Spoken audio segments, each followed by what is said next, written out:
A never-ending debate. If you were cast away to a desert island and you could only choose 10 albums to listen to for the rest of your life, what would those albums be? I will give you my list on this episode of Talking About Records. My name is G.I. Sanders from NTX Vinyl, small chain of independent record shops in the Dallas-Fort Worth area. If you're not local, but you're in the U.S., you can shop online at ntxvinyl.com and would love it if you subscribe to our YouTube channel, follow us on Facebook and Instagram. All right, so this is one of the funnest videos I've had to think about. And I will say it's probably the only video, one of the only videos I've actually reshot, because I've been thinking about this list for a little while, compiling it, moving things up and down, a little bit like Tetris. And it's just been really hard to solidify it and land on 10. And if you ask me today, these are my 10. If you ask me tomorrow, it might change. It certainly would change over time. Very difficult to narrow down 10 albums. The only criteria that I really tried to stay within is no greatest hits, because I think that's kind of cheating. And I try to stay away from live albums because, again, that's kind of a compilation of sorts. So studio albums. And then the idea is, look, you're cast away. You can only choose 10. What are you going to bring with you to listen to for the rest of your life? That's very different than, say, what are my favorite albums? Or what do I think the best albums ever are? The Desert Island conversation's a little more in depth, and for me it's a little more personal, because again, if I'm going to listen to 10 albums for the rest of my life, I got to make sure and have some diversity in genre, diversity in eras. So I tried to keep those things in mind making my list. Like I said, incredibly difficult, but let's get it going. So if I think about, all right, I'm only going to listen to 10 albums the rest of my life, what are the songs that I have to make sure that I'm able to hear that are consistent within these albums? What are the voices, the sounds, the tones? First thing I thought of was a voice. And I thought, if there are any voices that I can't go the rest of my life without hearing, the number one on that list is Otis Redding. And I chose the Immortal. I absolutely love this record. This was the last record that Otis released. It was recorded reportedly just a few weeks before he passed away. In 1968. This contains I've Got Dreams to Remember, Nobody's Fault But Mine, Hard to Handle, just some of his absolute classic tracks. And again, for me, it's all about the voice. I had to have a little bit of R&B on this list. I'm a rock guy, but I had to have some soul. And when I think of soul, Otis and the Immortal is the first album I thought of. Sam Cooke's another one that came to mind. It just didn't quite make the cut, but Otis, again, is a voice that just speaks to me. I can put it on regardless of my mood, regardless of the time of day, and it's always a great listen, and it's definitely one of those that I couldn't live without hearing the rest of my life. So Otis Redding, that's first on my list. Number 2 on the list. This was a difficult one because you start to get in discographies, right? And you think, hey, if I'm gonna choose an album from Pink Floyd, I'm going to choose Darkseid of the Moon, Animals, Metal, all incredible. I went with Wish You Were Here. Again, a very difficult choice, but for me, the track Wish You Were Here is actually one of my favorite songs ever, regardless of artist or genre. So that was a big thing here. It's like, man, I've got to be able to hear that. But I also love Shine On You Crazy Diamond. I love Have a Cigar. I love Welcome to the Machine. So this whole album, again, is just a beautiful piece of art to me. The way that Roger Waters just blended it all together, I think, is genius. And it's always been one that has spoken to me. Love the whole Pink Floyd catalog, like I mentioned. And I would probably list Darkseid of the Moon as probably the best album ever. But for me personally, this one evokes more memories and kind of takes me back into a time when I was really discovering music, and Wish You Were Here is just that song that has always been high on my list.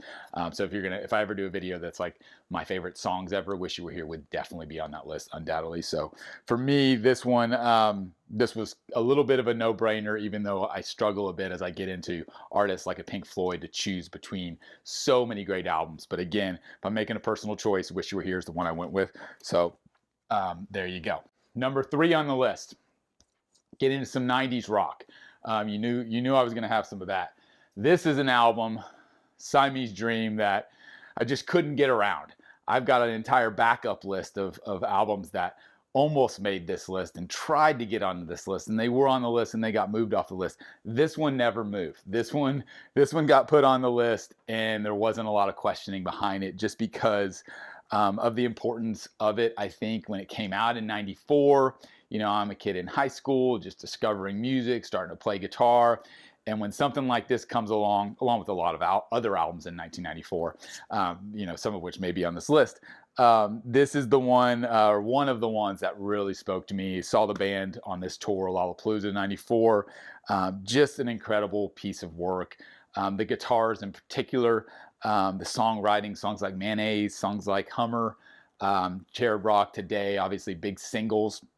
But just through and through, in my opinion, an absolute rock and roll masterpiece is what you have here with Siamese Dream. This is the original press on the kind of orange swirl vinyl.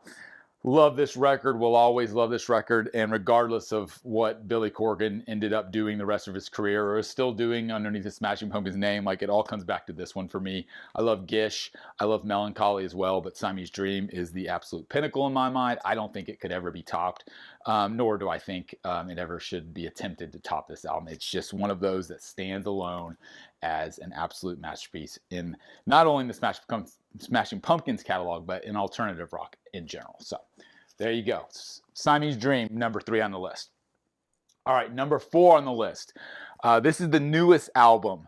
And this comes back to what I was saying about Otis Redding. If there's voices that I'm like, man, I can't go without not hearing that for the rest of my life, Norah Jones is one of those. As far as females are concerned, she's at the top of my list as far as voices that I absolutely love. I love her songwriting. I love her style. I love how adaptable she is. I love how diverse a lot of her catalog is. But I had to choose one, and I went all the way back to the beginning. Come Away With Me is an album that was her breakthrough. I think she's actually evolved and become much better than she was on this record. But because of, the time and place and the personal memories I have tied to this album of when it came out in 2002, it was one that just had to be on the list. This is the Analog Productions reissue, which is a beautiful pressing. If you like this album, I can't recommend it more. I'm pretty sure it's still in print right now. But again, just an album, that really speaks to me. And I had to have some chill music to kind of counterbalance some stuff like Siamese Dream, right? So that's why you got, Wish You Were Here is a pretty chill album. I think this is a pretty chill album, and I've got a few others like that. So for me, this list is a lot about diversity. If I'm going to only listen to 10 albums the rest of my life, I got to make sure and have some different sounds, some different voices, different styles and genres. So this was a big player in that conversation, because again, I just didn't want to do everything, kind of 90s alternative rock, which is where, I kind of come from. But there's a lot more out there, obviously, and I tried to kind of grab some of those that, again, were personal to me. So Come Away With Me, a beautiful album that I appreciate on a number of levels. All right. Number 5 on the list. This is from 1995, and if you know me at all, if you watched anything about me and my channel on NTX Vinyl, I'm a big Pearl Jam fan. So this one might surprise you. This is Pearl Jam's No Code, their 4th studio album. And the reason why, well, there's a lot of reasons, but one of the reasons when I think about this album, why it has always spoken to me and why it has become my favorite, is because 1995 was at a time when the vast majority of the public were just sick of Pearl Jam. They had 10 and Versus and Vitology. They were, arguably the biggest band in the world at that time. Obviously, post Kurt Cobain passing away, Pearl Jam kind of carried that torch forward, like it or not. And they were a massive entity. And I think so many people, when this album came out, that was the period in time when a lot of people just kind of said, oh, I'm good. I'll just stick with those original first couple of albums. And that, to me, was the biggest mistake ever for so many people, because this was the most diverse and interesting album up to that point. I love all those records, don't get me wrong. But No Code, when it came out of the gate, first of all, you had Jack Irons on drums, which was a completely different vibe for the band. That really set the stage. Came from the Red Hot Chili Peppers, joined the Pearl Jam. And you had songs like In My Tree and the single Who You Are, which really could not have been created without Jack. I don't think they would not have had the same vibe and style. But then you've got songs like Off He Goes and Sometimes. Then you got heavier tracks like Hail Hail and Habit. So again, if I'm thinking about diversity and what I want to listen to, this is one that, again, speaks to me looking through that lens because I want to hear all sides of Pearl Jam, you know, and all their albums have a bit of diversity, but this again just speaks to me a lot. And again, coming out in '95 when a lot of people were kind of shunning the band, and I doubled down on it. I was like, this is amazing. I can't believe they took so many chances, being how popular they were at the time. They had stopped doing interviews, stopped doing videos, and they just did music. And I was super impressed that they came out with this. The last thing I'll say about this album is, again, kind of similar to Wish You Were Here. If you ask me my favorite songs ever, one of my favorite songs ever, certainly my favorite Pearl Jam song ever, which is a hard choice, is Present Tense. If you're not familiar with Present Tense, it's on this record, and it is one of my absolute favorites, and so I could not live without that track in particular, but I love this record, so there's my Pearl Jam choice. You know I had to have one on there, and No Code is always the one I gravitate towards in this type of conversation. All right, number 6 on the list. This was another difficult one because, again, they've got a big catalog and it's hard to choose just one. But if I'm going to choose an album by U2, which is one of my favorites, I'm going to choose Achtung Baby. This is similar, honestly, similar to what Pearl Jam went through with No Code, even on a bigger scale, though. U2 was the biggest band throughout the mid to late 80s through the Joshua Tree and through Rattle and Hum. And then they, you know, in Bono's words, went away and had to dream it all up again. And they come back with this, an absolute departure. It changed everything that you thought about U2 in regards to who they were and the style that they wanted to represent. And they came out of the gate with Zoo Station and Until the End of the World, Who's Gonna Ride Your Wild Horse. It's just an incredible album. I actually love the album tracks on this as much as the singles. So Cruel is a fantastic song. Ultraviolet, Acrobat, Love Is Blindness. I just love this record. I love the chances they took. And if I had to choose a U2 record and I could only listen to one for the rest of my life, Achtung Baby is probably it. Again, very diverse record as far as sonically, and just super interesting and so much character. And that's what I love about this era of U2. I love Zooropa that followed this up. I also love Pop.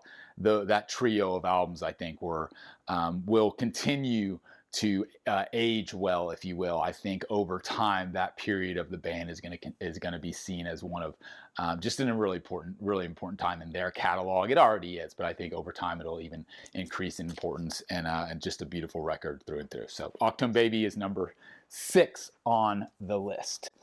All right, number 7 on the list. This is talk about discographies. How are you going to choose a Led Zeppelin record? I couldn't not hear Led Zeppelin the rest of my life. There was no option there. So what are you going to choose? You're going to choose, you got Blue, they kick off with one of the greatest debuts ever, Led Zeppelin 1. Then you got 2, 3, 4, which are all fantastic. Houses of the Holy. But I went with Physical Graffiti. I absolutely love it.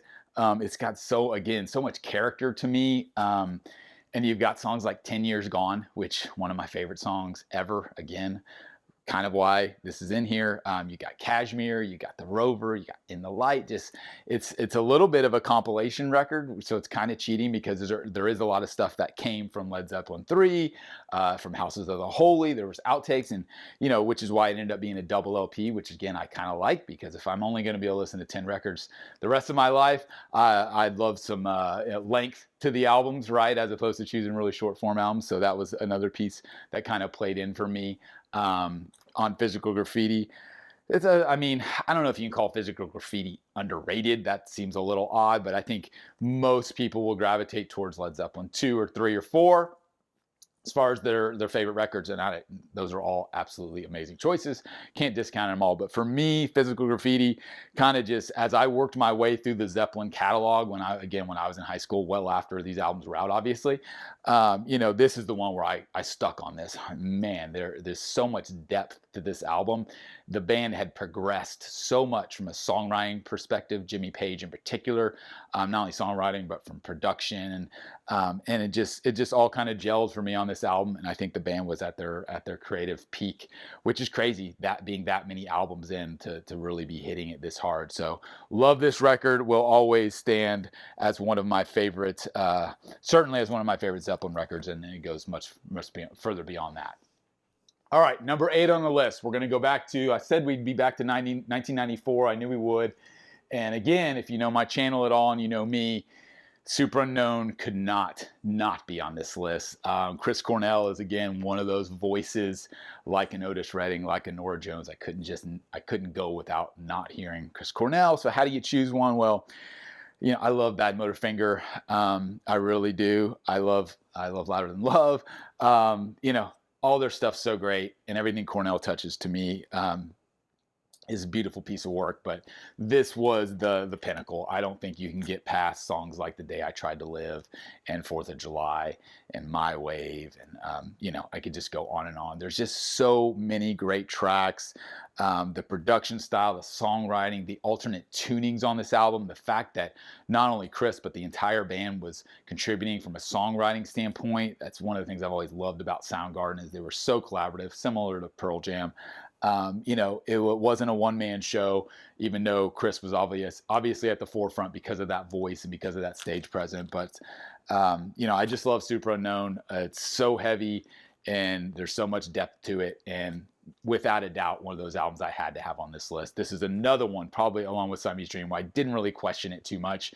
There was others that I kind of went back and forth on, and I'm just trying to figure out how to, you know, jockey them on the list. But this one, it stayed from the minute that I created this idea and I knew I was going to do this video. This is one that that was on there from the very beginning. So next on the list, we got two more. Number 9, I had, again, thinking about diversity.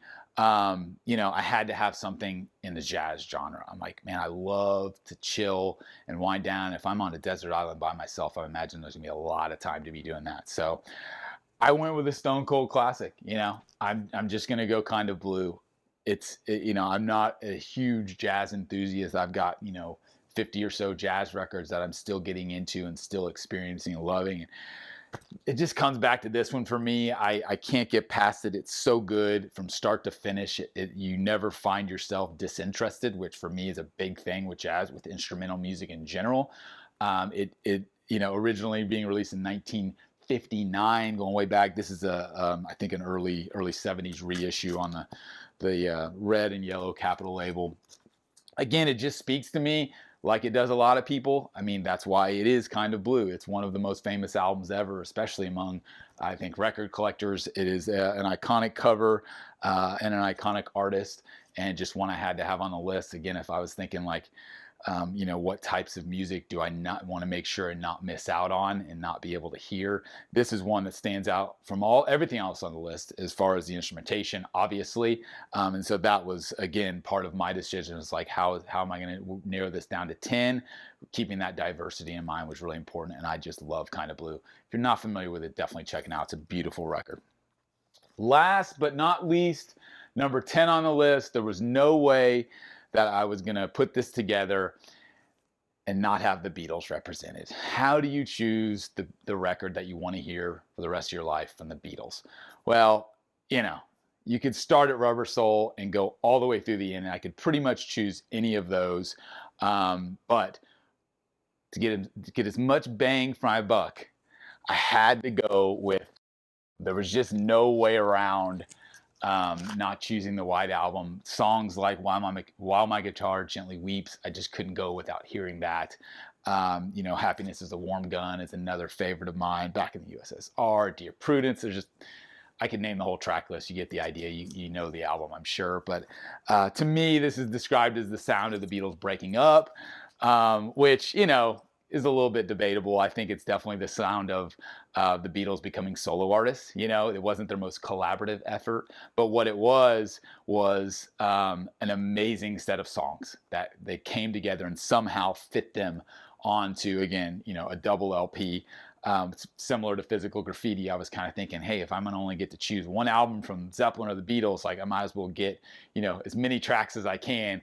And, you know, not that it's all about quantity, but I think the quality is here with the White Album as well. I've said it before in previous videos. It's the one I gravitate towards the most when someone asks me, so what's your favorite Beatles record? Like, again, I could name Abbey Road or Let It Be or Revolver. Those would probably be in the conversation as well, maybe even Rubber Soul. But White Album's where I always gravitate back to. It's just a part of me.